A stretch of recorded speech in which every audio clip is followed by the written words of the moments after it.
नमस्कार दोस्तों, वैकुंठ चतुर्दशी की हार्दिक शुभकामनाएं। वैकुंठ चतुर्दशी कार्तिक मास के शुक्ल पक्ष की चतुर्दशी तिथि को आती है।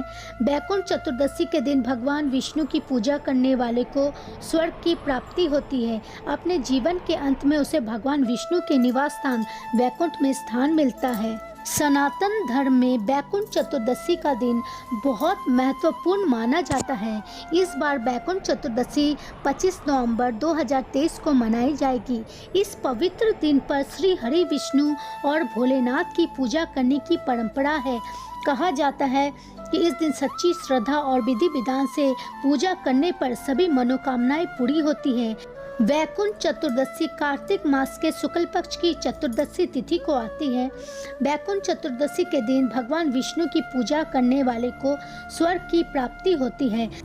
पौराणिक मतानुसार एक बार भगवान विष्णु देवाधिदेव महादेव का पूजन करने के लिए काशी आए। वहां मणिकर्णिका घाट पर स्नान करके उन्होंने 1000 स्वर्ण कमल पुष्पों से भगवान विश्वनाथ के पूजन का संकल्प किया। अभिषेक के बाद जब वे पूजन करने लगे तो शिव जी ने उनकी भक्ति की परीक्षा के उद्देश्य से एक कमल पुष्प कम कर दिया। भगवान श्री हरि को पूजन की पूर्ति के लिए 1000 कमल पुष्प चढ़ाने थे। एक पुष्प की कमी देखकर उन्होंने सोचा, मेरी आंखें भी तो कमल के ही समान है, मुझे कमल नयन और पुंडरीकाक्ष कहा जाता है। ये विचार कर भगवान विष्णु अपनी कमल समान आंख चढ़ाने को प्रस्तुत हुए। विष्णु जी की इस अगाध भक्ति से प्रसन्न होकर देवाधिदेव महादेव प्रकट होकर बोले, हे विष्णु, तुम्हारे समान संसार में दूसरा कोई मेरा भक्त नहीं है। आज की ये कार्तिक शुक्ल चतुर्दशी अब वैकुंठ चतुर्दशी कहलाएगी और इस दिन व्रत पूर्वक जो पहले आपका पूजन करेगा उसे वैकुंठ लोक की प्राप्ति होगी। भगवान शिव ने इसी वैकुंठ चतुर्दशी को करोड़ों सूर्यों की कांति के समान वाला सुदर्शन चक्र विष्णु जी को प्रदान किया। शिव जी तथा विष्णु जी कहते हैं कि इस दिन स्वर्ग के द्वार खुले रहेंगे। मृत्यु लोक में रहने वाला कोई भी व्यक्ति इस व्रत को करता है वो अपना स्थान वैकुंठ धाम में सुनिश्चित करेगा। तो आइए सुनते हैं दूसरी कथा। वैकुंठ चतुर्दशी की पौराणिक कथा के अनुसार एक बार की बात है, नारद जी पृथ्वी लोक से घूमकर वैकुंठ धाम पहुंचते हैं। भगवान विष्णु उन्हें आदर पूर्वक बिठाते हैं और प्रसन्न होकर उनके आने का कारण पूछते हैं।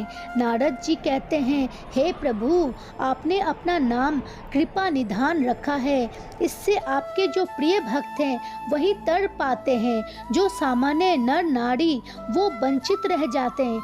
इसीलिए आप मुझे कोई ऐसा सरल मार्ग बताएं जिससे सामान्य भक्त भी आपकी भक्ति कर मुक्ति पा सके। ये सुनकर विष्णु जी बोले, हे नारद, मेरी बात सुनो।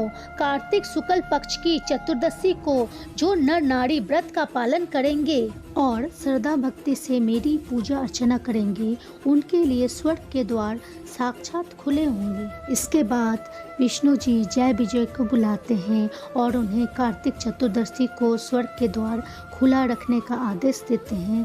भगवान विष्णु कहते हैं कि इस दिन जो भी भक्त मेरा थोड़ा सा भी नाम लेकर पूजन करेगा वो वैकुंठ धाम को प्राप्त करेगा। अब सुनते हैं तीसरी कथा। एक अन्य कथा के अनुसार धनेश्वर नामक एक ब्राह्मण था जो बहुत बुरे काम करता था। उसके ऊपर कई पाप थे। एक दिन वो गोदावरी नदी में स्नान के लिए गया। उस दिन वैकुंठ चतुर्दशी थी।